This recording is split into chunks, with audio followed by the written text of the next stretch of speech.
Halo, perkenalkan kami dari kelompok 1B yang beranggotakan saya, Muhammad Halil Fathi, bersama dengan rekan saya, Muhammad Reza Pratama, Muhammad Iskan, Muhammad Syukron Faza, Muhammad Yusuf Abdurrahman, Muntakim Asbuh, dan Musa Dewanata Mu'tasim Billah.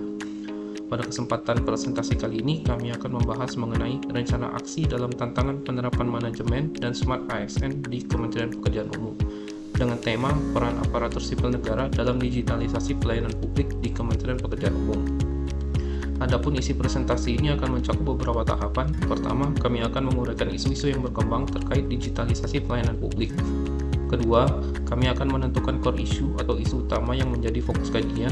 Lalu yang ketiga, kami akan melakukan analisis terhadap isu tersebut dengan memperhatikan faktor penyebab, dampak, serta peluang perbaikan yang dapat dilakukan. Selanjutnya, kami akan memaparkan implementasi nilai-nilai Smart ASN dalam menghadapi tantangan tersebut, serta bagaimana langkah-langkah konkret yang dapat dijalankan untuk meningkatkan kualitas manajemen dan pelayanan publik. Melalui paparan ini, kami berharap dapat memberikan gambaran yang jelas, sistematis, dan aplikatif mengenai bagaimana seorang ASN dapat berperan aktif dalam proses digitalisasi pelayanan publik di Kementerian Pekerjaan Umum, sehingga pelayanan yang diberikan kepada masyarakat menjadi lebih efektif, efisien, dan responsif terhadap kebutuhan zaman.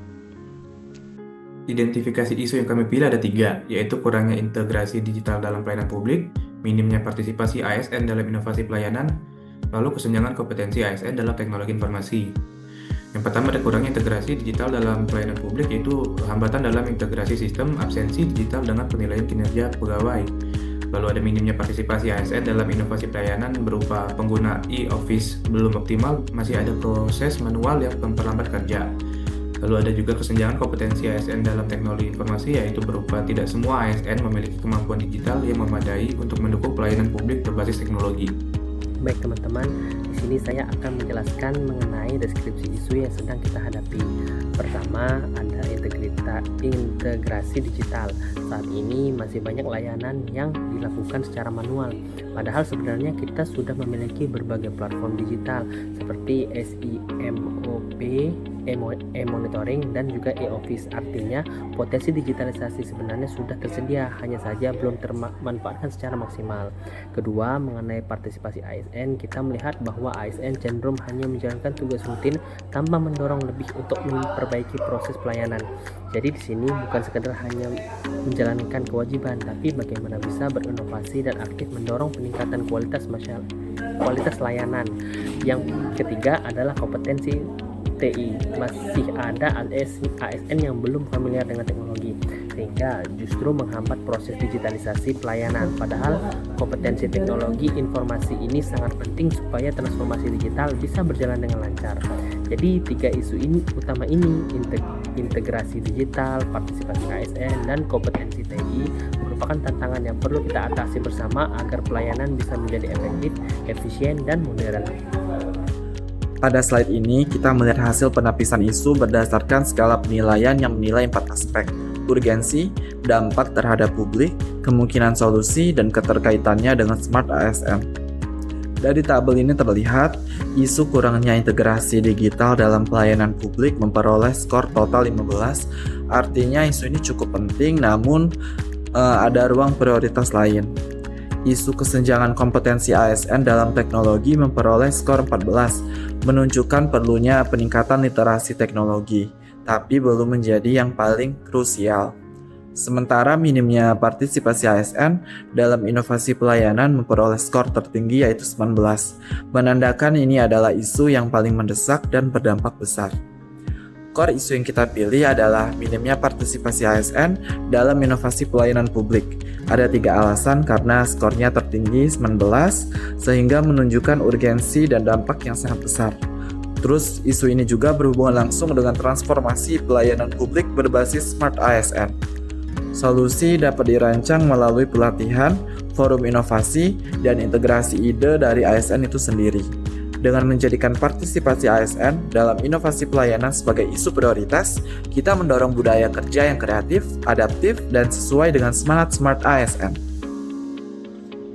Analisis SWOT terhadap core issue menggambarkan kondisi aparatur sipil negara ASN dalam menjalankan perannya. Dari sisi kekuatan, yaitu strength, ASN memiliki pemahaman teknis yang baik serta akses terhadap data dan proses pelayanan. Hal ini menjadi modal penting dalam meningkatkan efektivitas dan juga efisiensi birokrasi. Namun, terdapat kelemahan ataupun weakness berupa kurangnya motivasi dan terbatasnya ruang bagi ASN untuk berinovasi dalam pelaksanaan tugas sehari-hari. Kondisi ini berpotensi menurunkan semangat kerja dan menghambat perkembangan ide-ide baru yang dibutuhkan untuk memperbaiki pelayanan publik. Di sisi lain, terdapat juga peluang ataupun opportunities melalui dukungan kebijakan pemerintah yang mendorong pengembangan smart ASN serta penerapan digitalisasi pelayanan publik. Kebijakan ini dapat dimanfaatkan untuk meningkatkan kualitas sumber daya manusia sekaligus mempercepat modernisasi birokrasi. Meski demikian, terdapat juga ancaman ataupun threats berupa resistensi terhadap perubahan serta birokrasi yang masih kaku. Faktor ini dapat menghambat implementasi kebijakan baru dan juga memperlambat transformasi menuju pelayanan publik yang lebih adaptif, transparan, dan juga inovatif. Terkait penerapan Smart ASN, kita perlu melakukan implementasi nilai-nilai Smart ASN, yaitu sebagai ASN, kita bergerak sebagai inovator dan pelayanan masyarakat, yang mana maknanya adalah sebagai agen perubahan dalam melakukan pelayanan terhadap masyarakat agar membentuk smart governance. Kemudian, kita harus juga melakukan pemanfaatan teknologi untuk efisiensi dan transparansi. Di saat era-era pemerintahan kita ini melakukan efisiensi, tentunya teknologi ini harus sangat dimanfaatkan. Seperti dalam melayani, kita membentuk satu sistem pelayanan yang mudah didapatkan oleh masyarakat seperti sarana publikasi dan sosial media. Dan yang terakhir adalah kita harus melakukan kolaborasi lintas fungsi dan generasi ASN. Kita tahu generasi ASN ini masih belum banyak yang paham atau melek dengan teknologi. Jadi sebagai ASN muda, kita mampu menjadi agen perubahan agar tercapainya kolaborasi lintas fungsi dan generasi. Nah, dari pembahasan terkait peran ASN dalam digitalisasi pelayanan publik di Kementerian PU tadi dapat diambil beberapa kesimpulan, yaitu yang pertama, peran ASN sangat krusial dalam mendorong pelayanan publik yang inovatif dan digital. ASN di Kementerian PU tentu menjadi ujung tombak dalam memberikan layanan yang responsif, transparan, dan mudah diakses oleh masyarakat. Dengan memanfaatkan teknologi digital, ASN dapat menghadirkan layanan yang lebih efisien, tepat waktu, dan sesuai kebutuhan pengguna. Kemudian yang kedua, rekomendasi aksi yang telah dijabarkan tadi bisa memperkuat budaya kerja berbasis Smart ASN. Setiap rekomendasi yang dihasilkan dari tugas ini bertujuan membentuk budaya kerja ASN yang adaptif, profesional, dan berorientasi pada hasil. Budaya Smart ASN mencerminkan ASN yang menguasai teknologi, berintegritas, dan mampu bekerja kolaboratif dalam memberikan pelayanan yang terbaik. Kemudian kesimpulan yang terakhir, diharapkan hasil dari tugas ini bisa menjadi kontribusi nyata bagi transformasi pelayanan publik di Kementerian PU. Tugas yang telah dilaksanakan ini diharapkan tidak hanya sebatas formalitas, tetapi bisa memberikan dampak yang nyata dalam meningkatkan kualitas pelayanan publik. Kontribusi ini sejalan dengan upaya Kementerian PU untuk mewujudkan birokrasi yang modern, melayani, dan terpercaya.